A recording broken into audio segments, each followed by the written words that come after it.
Olá, este é mais um episódio da nossa playlist Ciência Espiritual e hoje nós vamos falar sobre: é possível uma espiritualidade sem religião? Vamos conferir então?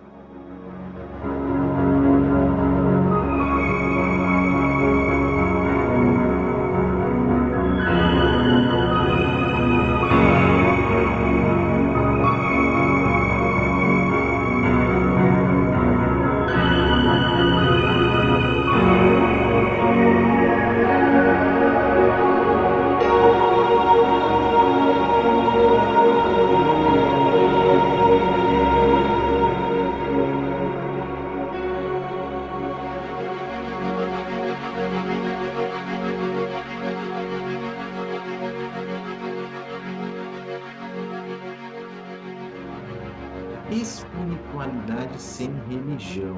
Esse episódio eu já estou querendo fazê-lo desde o início da nossa playlist Ciência Espiritual. Ele pretende ser uma avaliação assim da viabilidade de uma espiritualidade sem o dogma das religiões, né? E para isso eu vou usar um livro muito interessante sobre esse assunto, que é este aqui. Despertar, um guia para a espiritualidade sem religião, de Sam Harris, Companhia das Letras, 2015. É um livro muito interessante exatamente sobre este tema. Se é possível tratarmos com espiritualidade sem ter que entrar nos dogmas da religião. Eu diria que esse é um dos princípios da nossa playlist Ciência Espiritual desde o início e meu também já há algum tempo.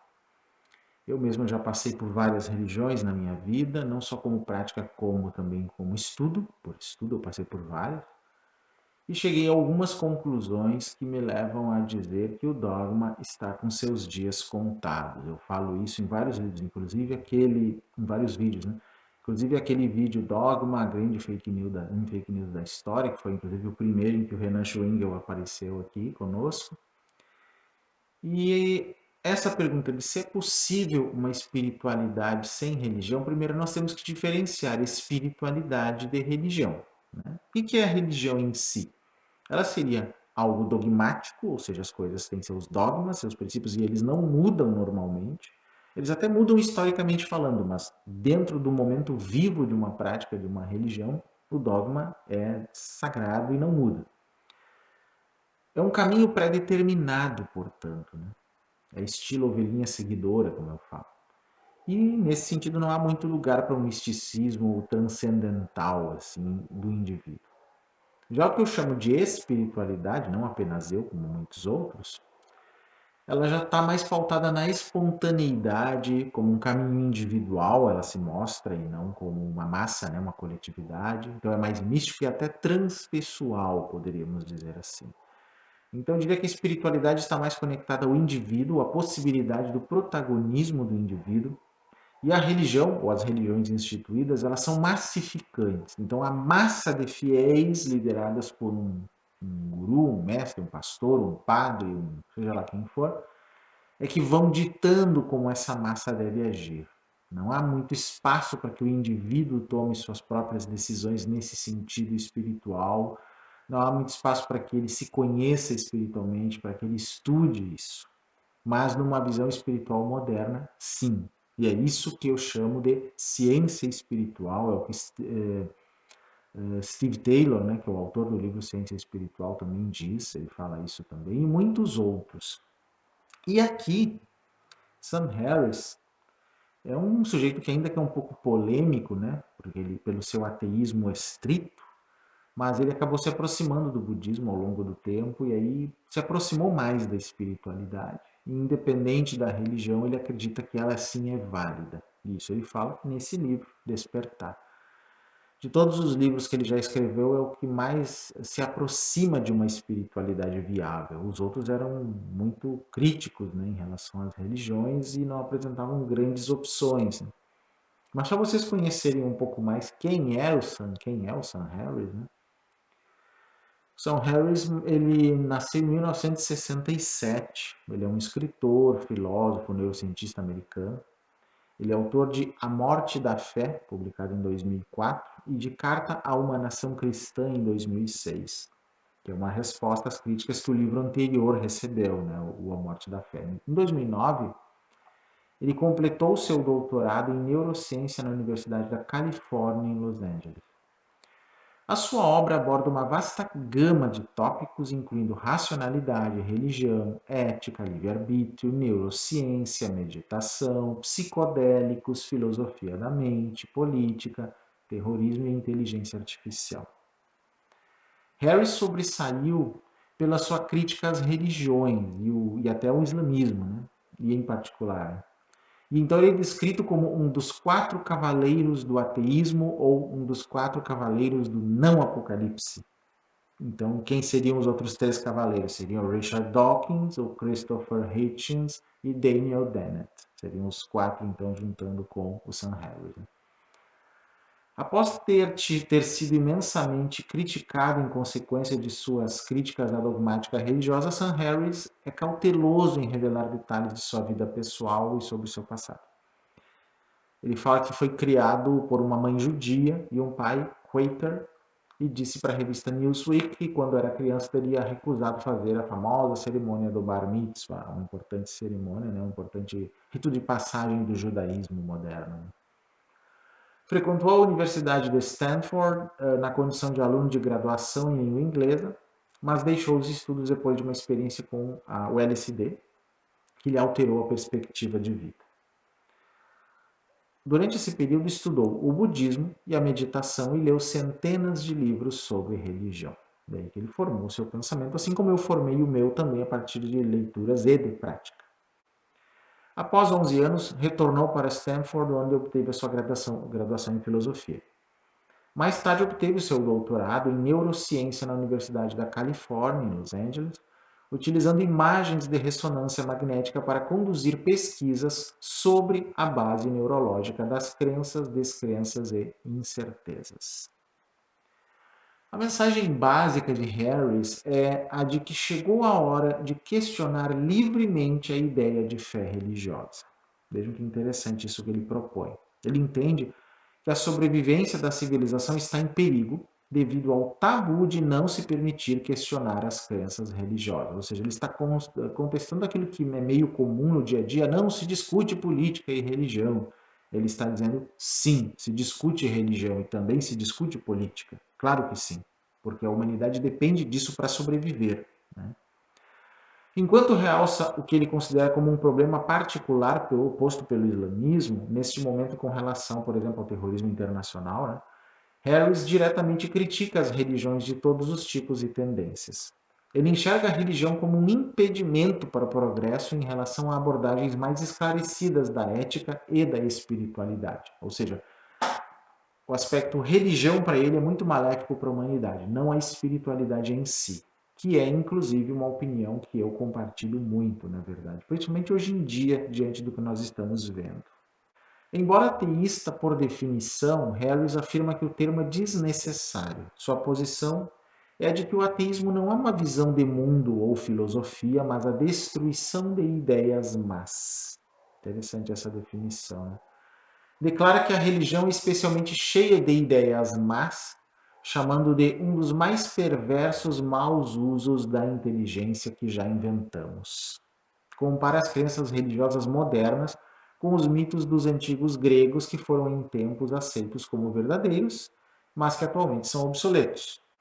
Obviamente que a partir disso ele também rejeita a alegação de que a Bíblia foi inspirada por um Deus onisciente, né?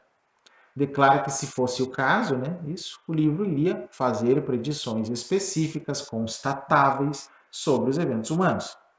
Mas em vez disso, a Bíblia não contém uma única frase que não pudesse ter sido escrita por um homem ou uma mulher vivendo no primeiro século. No livro A Morte da Fé, Harris dedica um capítulo à natureza da crença. Sua principal sugestão é que todas as crenças, exceto aquelas relacionadas aos dogmas religiosos, são baseadas em provas e experiências. Ele diz que a religião permite que visões que de outra forma seriam um sinal de loucura se tornem aceitas e, em alguns casos, veneradas como sagradas. Ele dá especial atenção a doutrinas tais como a transubstanciação, a doutrina adotada pela Igreja Católica de que durante a missa o pão e o vinho, né, o pão e o vinho da Eucaristia mudam de substância para o corpo e sangue de Jesus Cristo. Harris sugere que se alguém isoladamente desenvolvesse essa crença, iria ser considerado louco, se não neste contexto religioso, né?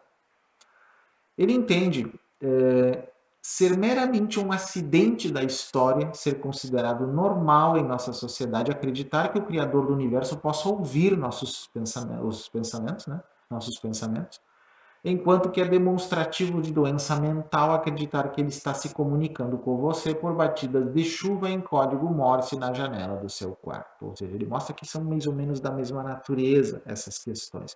Só que em contexto religioso são considerados normais ou aceitáveis e fora desse contexto como uma forma de loucura. É interessante essa crítica, pelo menos nos faz refletir um pouco, né? Para ele, apesar de existirem várias formas de obter conhecimento, aceitar mentiras apenas por serem emocionalmente agradáveis não é algo saudável. E isso vai para os negacionistas do momento no Brasil, gente. Aliás, muitos deles religiosos, né? Harris acredita que no contexto de um século XXI, com tecnologias militares de um poder inimaginável, continuar relegando a razão a fantasias religiosas constitui um sério perigo ao futuro da humanidade. Em consideração à moralidade, Harris considera que estamos há muito atrasados para adotarmos o humanismo secular. Harris afirma que a suposta ligação entre fé religiosa e moralidade é um mito que não está baseado em provas estatísticas. Aliás, o lama Anagarika Govinda, um famoso lama do budismo tibetano, na realidade um europeu que se tornou lama budista, ele dizia que não era tarefa das religiões impor regras morais à humanidade e que se elas tivessem alguma utilidade teriam funcionado, mas nós vemos que não funcionaram. Então ele corroboraria Harris se ele estivesse vivo. Então Harris observa, por exemplo, que os países escandinavos, que são altamente secularizados, né, não tão religiosos, estão dentre os mais generosos para com o terceiro mundo. Não que não haja problemas lá, com certeza sim, né, gente? Harris vai e vem, vai além e coloca que longe de ser a fonte de nossa boa moral, a religião pode render posições éticas altamente problemáticas, como vemos no Brasil atual, por exemplo, e não só aqui, nos Estados Unidos também. Ele cita diversos exemplos, incluindo a proibição da Igreja Católica, por exemplo, do uso de preservativos, alegadamente isso agravando a epidemia global de AIDS, as tentativas feitas por grupos americanos de pressão religiosa para impedir pesquisas com células-tronco e a natureza punitiva da guerra contra as drogas nos Estados Unidos. Ele vê nesses exemplos a tendência da religião em separar os juízos morais do foco no sofrimento humano real. E isso é uma grande verdade. Muitas vezes a religião se foca em juízos morais incrivelmente preconceituosos e não no real sofrimento humano que precisa ser sanado, resolvido, contemplado, né? E aí nós temos um desserviço à humanidade. Total, total. Harry sustenta que a moralidade e a ética podem ser estudadas e melhoradas sem pressupor qualquer coisa com base em provas insuficientes. Ele declara que os humanos devem decidir o que é bom nos livros bons, nos bons livros. Decide what is good in the good books, originalmente ele disse em inglês, né? Em vez de derivar o nosso código moral das escrituras. Recentemente aproximou-se do budismo quando então escreveu o livro Despertar. Nós vamos ter uma ideia então do que este livro tem a nos apresentar. Vamos lá então. Então, já no início do seu livro, Sam Harris diz o seguinte: 20% dos americanos se consideram espiritualistas, mas não religiosos. Embora a declaração pareça irritar tanto crentes quanto ateus, separar a espiritualidade da religião é perfeitamente razoável. Significa afirmar duas verdades importantes ao mesmo tempo. Nosso mundo é perigosamente dividido por doutrinas religiosas que todas as pessoas instruídas deveriam condenar, e, no entanto, há mais a se compreender sobre a condição humana do que a ciência e a cultura secular costumam admitir. A palavra espírito vem do latim spiritus, uma tradução do termo grego pneuma, que significa respirar. Por volta do século XIII, o termo acabou enredado em crenças sobre almas imateriais, seres sobrenaturais, fantasmas e daí por diante. E ainda adquiriu outra acepção. Falamos do espírito de alguma coisa como seu princípio mais essencial, ou para nos referir a certas substâncias voláteis e bebidas alcoólicas como espíritos. Apesar disso, muitos descrentes acham hoje que tudo que é espiritual está contaminado por uma superstição medieval. Não compartilho de suas preocupações semânticas. Admito que percorrer os corredores de qualquer livraria espiritual é o mesmo que encontrar o anseio e a credulidade da nossa espécie por método. Mas não existe outro termo, com exceção do ainda mais problemático místico ou do mais rígido contemplativo, que possamos usar ao discorrer sobre os esforços que as pessoas fazem através da meditação, de substâncias psicodélicas ou de outros meios para trazer a mente por inteiro ao presente ou para induzir estados incomuns de consciência. E nenhuma outra palavra associa esse espectro de experiências à nossa vida ética. Autores que tentam construir uma ponte entre ciência e espiritualidade tendem a cometer um de dois erros. Os cientistas começam, em geral, com uma noção pobre da experiência espiritual, supondo que ela deva ser apenas um modo pomposo de descrever estados comuns da mente. Amor aos filhos, inspiração artística, deslumbramento pela beleza do céu noturno. Nessa linha encontramos menções ao assombro de Einstein diante da inteligibilidade das leis da natureza, como se isso fosse uma espécie de iluminação mística. Pensadores New Age costumam entrar na vala pelo outro lado da estrada. Idealizam estados alterados de consciência e fazem associações enganosas entre experiência subjetiva e as teorias mais intimidadoras da vanguarda da física. Dizem-nos que Buda e outras pessoas contemplativas predisseram a cosmologia moderna ou a mecânica quântica e que ao transcender o sentido de self, o eu, uma pessoa pode perceber sua identidade com a mente una que deu origem ao cosmos. Ao final, resta-nos escolher entre a pseudo-espiritualidade e a pseudociência, ou seja, ele diz que tanto os cientistas quanto os religiosos cometem os seus erros e têm as suas falácias. Os cientistas talvez cometam erros por desconsiderarem completamente o valor da espiritualidade, não só da religião, mas da espiritualidade em si. E as pessoas religiosas e espirituais cometem o erro de aceitar muita coisa contestável, dogmaticamente ou sem pensar ou sem pesquisar, como sendo a verdade cósmica definitiva. É mais ou menos isso que ele acaba dizendo ao longo do seu livro. Contudo, existe uma ligação entre fato científico e sabedoria espiritual, e ela é mais direta do que em geral se supõe, diz Heller. Embora os insights que possamos ter ao meditar não nos digam nada sobre as origens do universo, eles confirmam algumas verdades bem estabelecidas sobre a mente humana.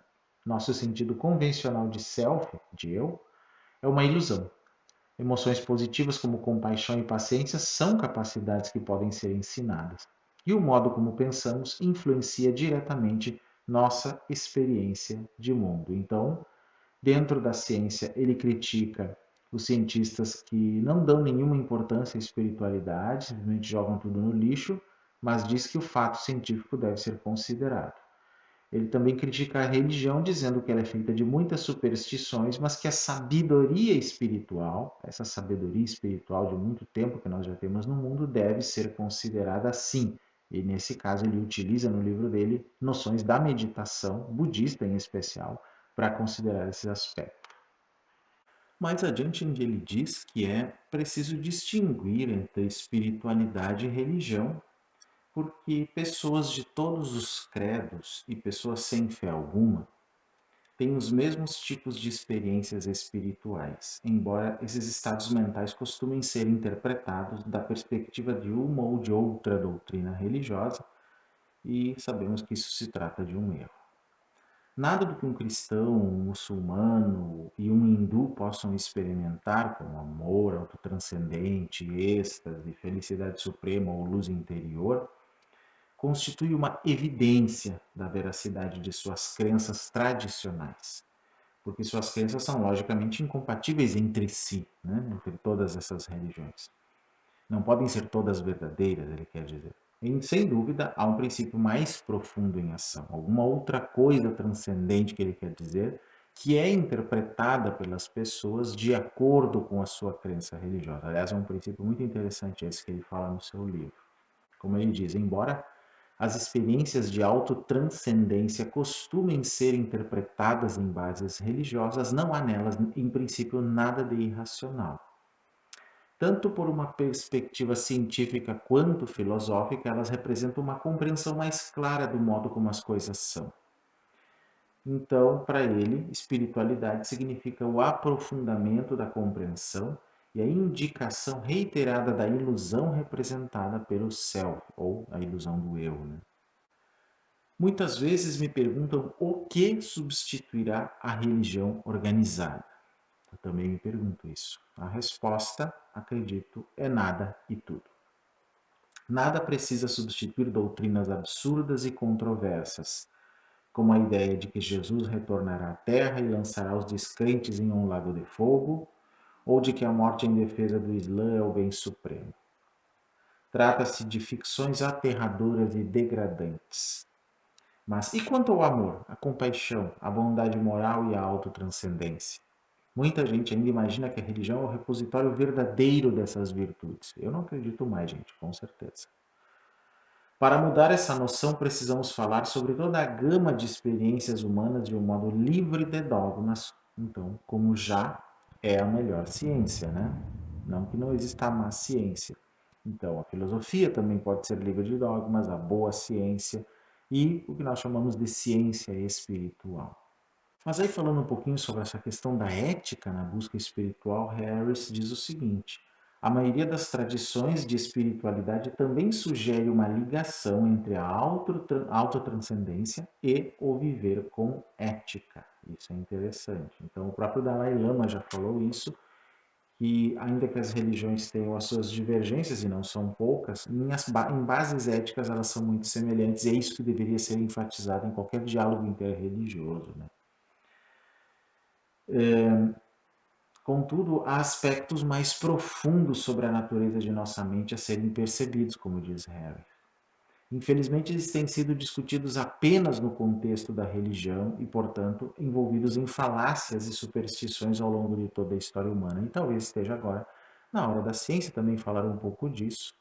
E quando eu falo em pesquisa de paraciência, ciência psi, paranormalidade e outros fenômenos da consciência, a própria consciência e a mente, eu estou falando na união da sabedoria tradicional com a ciência. E ele não é avesso a essa ideia, inclusive. Então, acho bastante importante um livro como esse. Ainda que eu não vá concordar com tudo que ele diz, obviamente, né? É um livro de grande valia para a gente. Harris também diz que, na visão dele, a cognição e a emoção não são separáveis. O modo como pensamos a respeito da experiência pode determinar por completo como nos sentimos a respeito dela. E sempre nos deparamos com tensões e alternativas antagônicas. Em certos momentos, ansiamos por animação, em outros por descanso.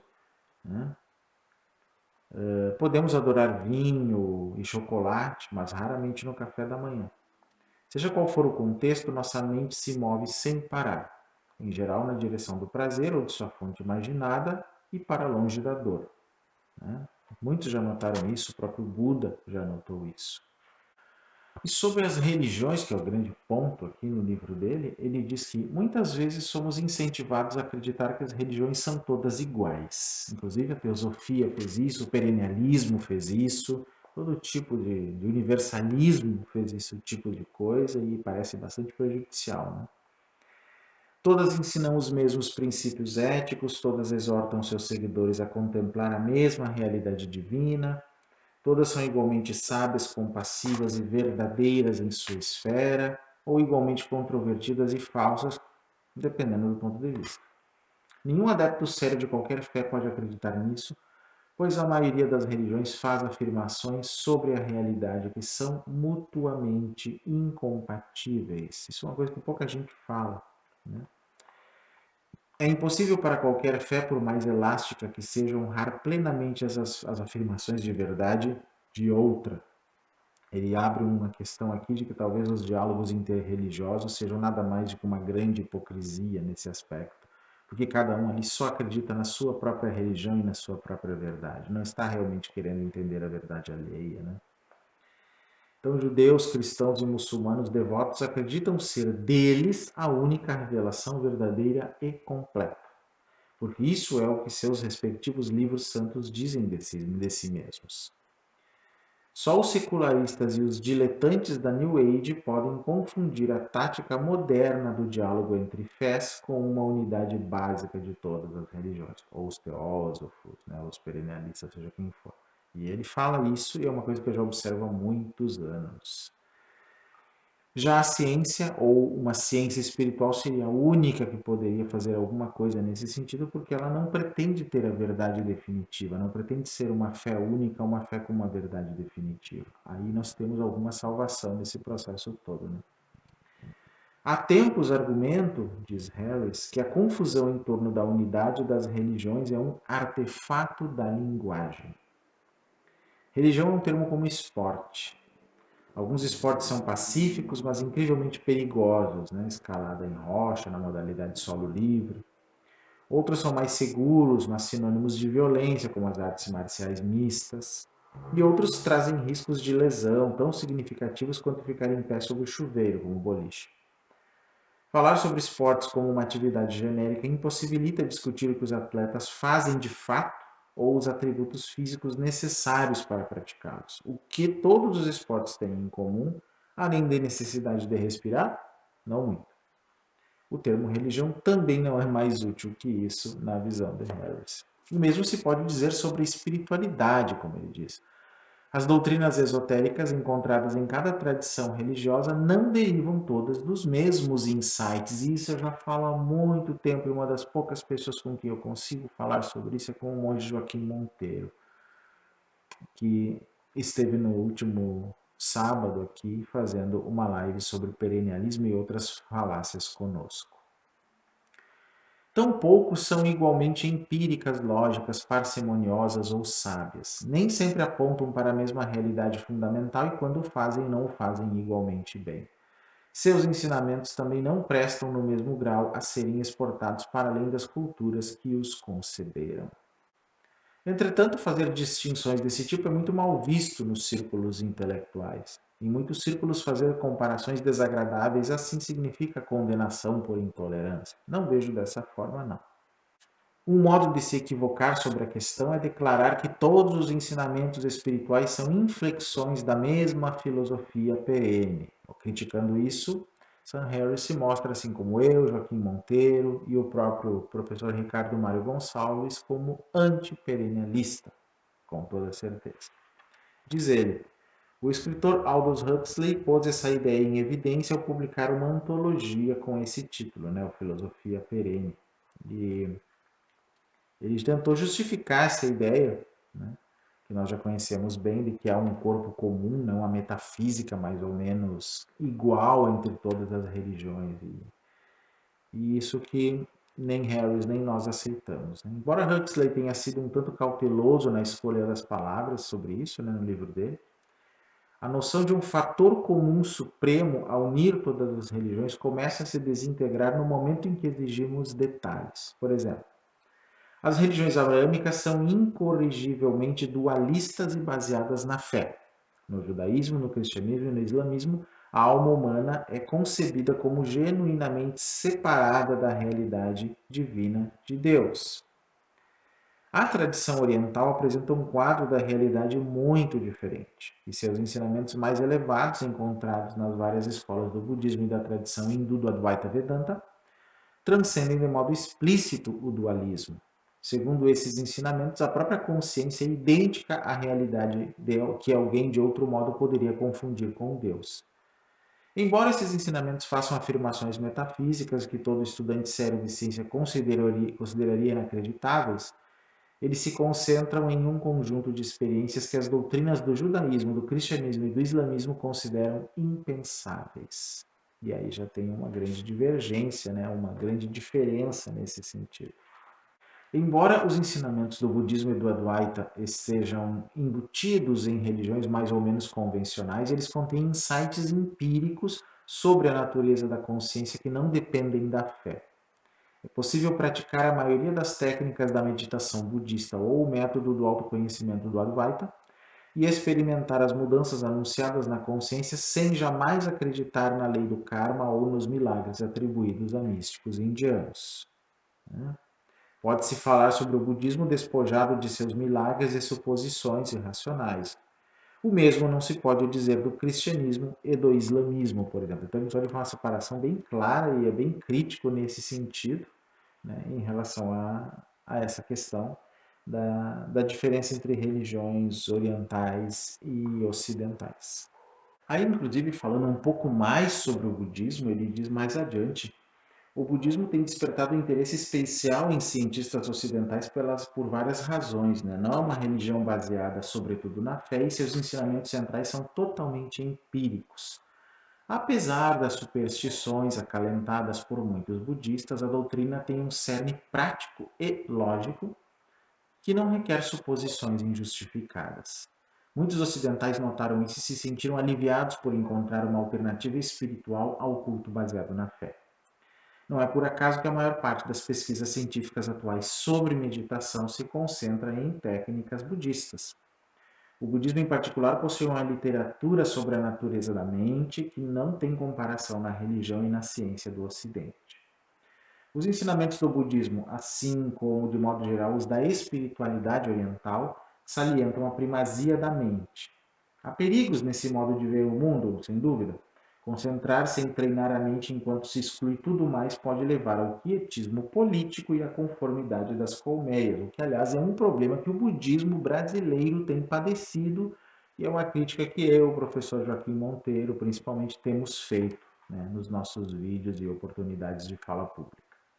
Continua Harris, o fato de que nossa mente é tudo o que temos e de que é possível estar em paz mesmo em circunstâncias difíceis pode se tornar um argumento para que desconsideremos problemas sociais óbvios, ou seja, se torna um budismo não engajado, uma prática meditativa não engajada, aí se torna uma prática sem empatia, né, como eu falei no vídeo da semana passada, uma forma não engajada, sem consciência social, que não busca a promoção da justiça social. Essa crítica de Sam Harris nesse livro Despertar é muito, muito importante e muito pertinente.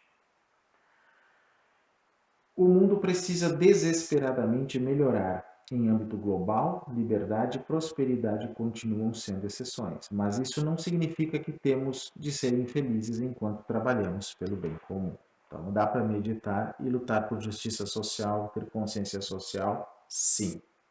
Aí, um pouquinho mais adiante, ele fala do mindfulness, né, da meditação de plena atenção, e ele diz que o principal inimigo dessa meditação da atenção plena, ou de qualquer prática meditativa, é o nosso hábito bastante condicionado de nos distrairmos por pensamentos.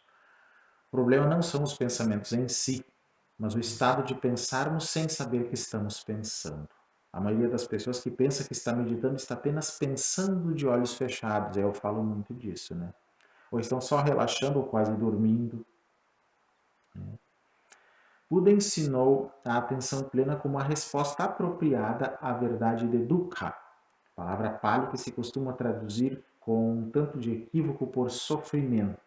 Uma tradução melhor seria insatisfação. O sofrimento pode não ser inerente à vida, mas a insatisfação o é. Né? Ele até dá um protocolozinho aqui, ele tem várias partes do livro em que ele faz isso, que é um protocolo para meditação. Ele dá 8 passos aqui sobre isso. E eu vou ler para vocês porque pode ser útil para quem já gostou do vídeo sobre meditação que nós fizemos, que foi o anterior, né? O episódio 62. Mais adiante teremos outro sobre meditação, mas esse protocolo é bem interessante.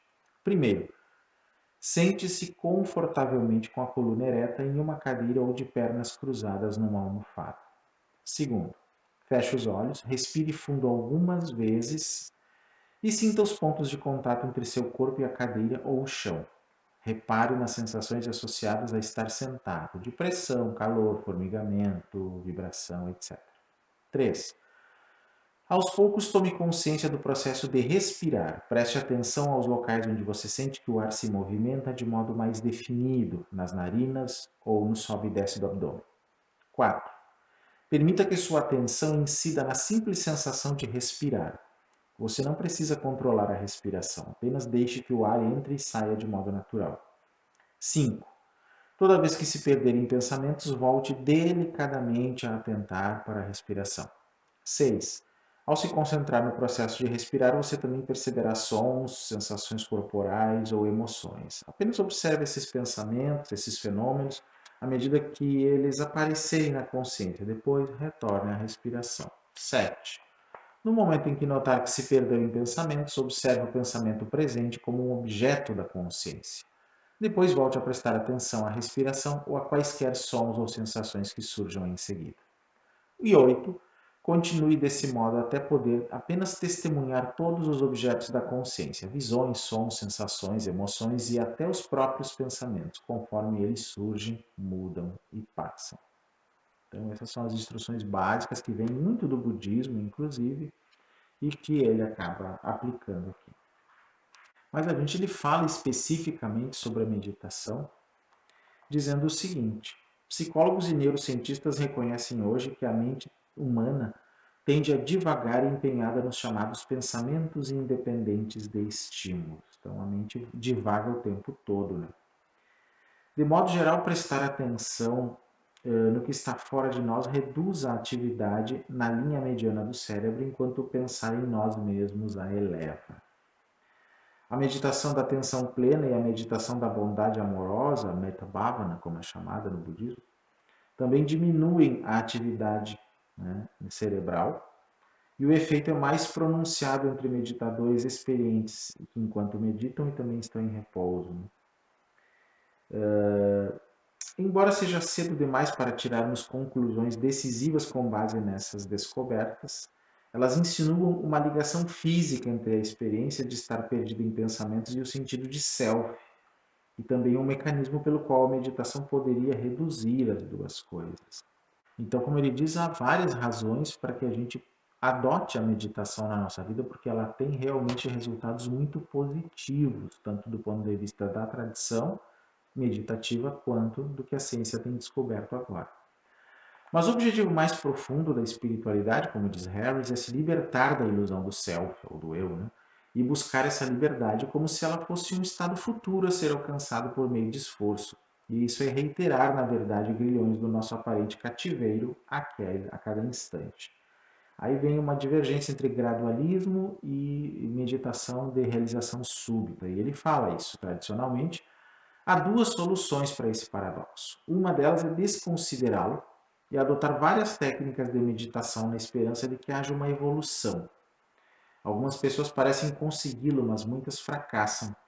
É verdade que nesse meio tempo acontecem coisas boas, podemos nos tornar mais felizes e mais concentrados.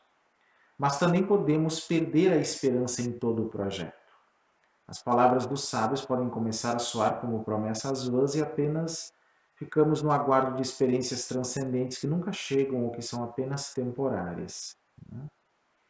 A outra resposta tradicional ao paradoxo da busca espiritual é reconhecê-la por completo e admitir que todos os esforços estão fadados ao fracasso, porque a ânsia por alcançar a autotranscendência ou qualquer outra experiência mística é um sintoma da própria doença que desejamos curar. Não se pode fazer nada a não ser desistir da busca. Esses caminhos podem parecer antitéticos, ou seja, contraditórios, né? E muitas vezes são classificados assim. O caminho da ascensão gradual é típico do budismo Theravada, por exemplo, assim como da maioria das outras técnicas de meditação da tradição indiana. E o gradualismo é o ponto de partida natural para qualquer busca espiritual ou não. Em contraste, o caminho da realização súbita pode aparecer inviavelmente íngreme. Muitos o descrevem como não dualista, que é o que nós falamos nos nossos vídeos aqui, porque ele se recusa a validar o ponto de vista a partir do qual uma pessoa meditaria ou faria qualquer outra prática espiritual. A consciência já é livre de qualquer coisa que se assemelhe remotamente a um self, ou a um eu, ou um ego, e não existe nada que você, como um ego ilusório, possa fazer para compreendê-lo. Essa perspectiva pode ser encontrada na tradição indiana da Advaita Vedanta e em algumas escolas do próprio budismo. A atenção plena dualista, prestar atenção na respiração, por exemplo, que é um exercício muito comum que a gente faz, ocorre em geral com base numa ilusão. A pessoa sente que é um sujeito, um locus de consciência dentro da cabeça, capaz de estrategicamente prestar atenção na respiração ou em algum outro objeto em razão do bem que isso lhe fará. Trata-se de gradualismo na ação. No entanto, de um ponto de vista não dualista, poderíamos do mesmo modo ter uma atenção plena voltada diretamente para a ausência do self, para a ausência do eu. Só que, para tanto, é preciso reconhecer que é assim que a consciência é. E esse insight pode ser difícil de alcançar. Então, tem várias práticas aí que trabalham com isso, né? Uma delas, e que ele fala mais adiante aqui, é o Dzogchen dentro do budismo, que é um subtítulo chamado Dzogchen fazendo do objetivo caminho, né? Que é a instrução muito antiga dentro do Tibete, e ele fala alguma coisa aqui. Que é a instrução do apontar, segundo ele diz, né? Que é uma parte do Dzogchen, em que aponta a realidade da consciência. A prática do Dzogchen, segundo Harris, requer que a pessoa seja capaz de experimentar a cada momento a ausência intrínseca de self, ou do eu, que é ilusório, que acontece quando estamos atentos, isso é, não distraídos por pensamentos. Isso quer dizer que, para o meditador da tradição Dzogchen, a atenção plena tem que ser sinônimo de dissipar a ilusão do self. Então, isso é bem realmente interessante, né? O objetivo do no Dzogchen, se é que podemos usar esse termo, é ganhar cada vez mais familiaridade com esse modo de estar no mundo. E assim ele vai falando mais coisas nesse sentido ao longo do livro. Mas um ponto interessante que eu ainda deixei aqui para o final é que Sam Harris ele é um defensor do ateísmo, sendo um dos exemplares do chamado novo ateísmo, né? Mas eu não me considero nesse sentido nem um ateísta e nem um novo ateísta. Eu tenho uma outra definição para o meu processo, baseada no que eu li aqui, que eu vou explicar rapidinho para vocês antes de encerrar. Primeiro eu vou explicar o que é esse novo ateísmo do Sam Harris. É um movimento social e político que começou no início da década de 2000 em favor do ateísmo e do secularismo, e que é promovido por escritores ateus modernos que defendem de forma radical a ideia de que a religião não deve ser simplesmente tolerada, deve ser combatida, criticada e exposta por argumentos racionais sempre que a sua influência surge. Eu concordo com isso em parte. Quando ela se mostra maléfica, como nós vemos hoje no negacionismo no Brasil, é a hora de se contrapor, sim. Tem que ser denunciada toda a falcatrua envolvendo a religião, e isso eu concordo. O novo ateísmo adequa-se muitas vezes sobrepõe-se ao humanismo secular e ao antiteísmo, particularmente em sua crítica de que muitos novos ateus consideram ser a doutrinação das crianças e a perpetuação de ideologias baseadas na crença no sobrenatural um grande problema, né? Mas o que eu posso dizer que talvez eu professe hoje poderia se classificar mais dentro do que se chama de transteísmo. É um termo que vocês nunca ouviram falar, provavelmente eu não falei antes, é a primeira vez que eu falei, né? Transteístico é um termo que foi cunhado pelo filósofo Paul Tillich ou pelo indologista Heinrich Zimmer. Existe uma divergência de quem falou primeiro sobre o termo, né? Referindo-se a um sistema de pensamento ou filosofia religiosa que não é nem teísta nem ateísta, não é nenhuma das duas coisas, né? Zimmer, por exemplo, usa o termo para o sistema teológico do jainismo, que é teísta no limitado sentido de que os deuses existem, mas tornam-se irrelevantes como pelo fato de que são transcendidos pela moksha. Isso é um sistema que não é não teístico, mas em que os deuses não são mais elevados exemplos espirituais. O budismo também tem a noção de deuses, devas, que não são totalmente iluminados, então eles são mortais ainda. Então não há um teísmo de forma alguma, né? Então Zimmer, em 1953, usou esse termo para descrever a posição dos Tirthankaras do jainismo, né, de já terem passado além dos governadores piedosos da ordem natural, né? Mais recentemente, o termo foi aplicado ao budismo, a Advaita Vedanta e ao movimento Bhakti. Então, alguns filósofos dizem que tanto o budismo, o Mahayana especialmente, e o Advaita Vedanta são transteístas, não é um teísmo estrito, eles estão além da noção teísta que nós temos no Ocidente. Eu acho que ela me agrada bem mais. Na verdade, no livro Não Dualidade no Budismo, além de David Loy, que inclusive eu tenho uma tradução de estudo postada no meu grupo no Facebook, Ensinamentos e Reflexões Budistas, se vocês entrarem no grupo lá, vocês vão ter acesso a essa tradução de estudo. Ele disse que se vemos o nível não dual da perspectiva dual, o vemos como um teísmo. Se o vemos da perspectiva não dual, o vemos como um não teísmo. Né? Então, dizemos nós que entender ambas as perspectivas seria um transteísmo, que seria mais que um pensamento ou filosofia não teísta, nem ateísta, um pensamento ou filosofia que vê além do teísmo e não teísmo. Essa última visão filosófica explicaria a noção de consciência primordial, consciência não dual, mente cósmica, mente primordial, mente não dual, mente una e outras similares em vários autores que vêm da antiguidade até agora. Então existiria o teísmo, o ateísmo, o não teísmo e o transteísmo. O teísmo, estritamente o que nós conhecemos no Ocidente, né, a crença em Deus. O não teísmo, uma simplesmente não referência a um Deus em uma religião, que é o caso do budismo. O ateísmo é realmente uma contraposição à crença em Deus, no qual o novo ateísmo também se insere. E um transteísmo simplesmente nem discutiria a questão porque a sua visão filosófica está além do teísmo e não teísmo. Está muito além dessa ideia. Ele é bem Nagarjuna, como se diz no budismo, né, que é um filósofo indiano, que falava que a realidade não pode ser vista nem como existente, nem como não existente, mas deve ser vista além do existente e do não existente. O mesmo vale para esses argumentos sobre Deus, gente, nessa mesma lógica não dual. Então, é bem interessante ver dessa maneira, né? Então, essa seria a diferença entre o novo ateísmo do Sam Harris e a minha visão dessas coisas, né? Mas o livro realmente é muito interessante e eu recomendo para vocês, então, porque ele tem muitas coisas sobre meditação, tem vários exercícios, inclusive, aqui, que vocês podem fazer, que são bem interessantes. Antes de encerrar, então, gostaria de agradecer as pessoas que estão ajudando o canal, se tornando membros, patrocinadores do canal, que têm contribuído com o Super Chat e o Super Sticker nas nossas lives, que agora é uma por semana no mínimo, às vezes temos live surpresa também. Agora também algumas pessoas pediram que eu disponibilizasse um número de Pix, né, um código de Pix para fazerem doações diretas, e isso já aconteceu. Isso é muito bom, gostei de ver que muita gente está querendo ajudar o canal. Então, no final dos vídeos aqui, lá na descrição de cada vídeo, lá no finalzinho vocês vão encontrar esse código se vocês quiserem fazer qualquer doação para o nosso canal, para a gente poder ter uns vídeos cada vez melhores, ter mais possibilidade de pesquisa, de produção do processo, da parte técnica também.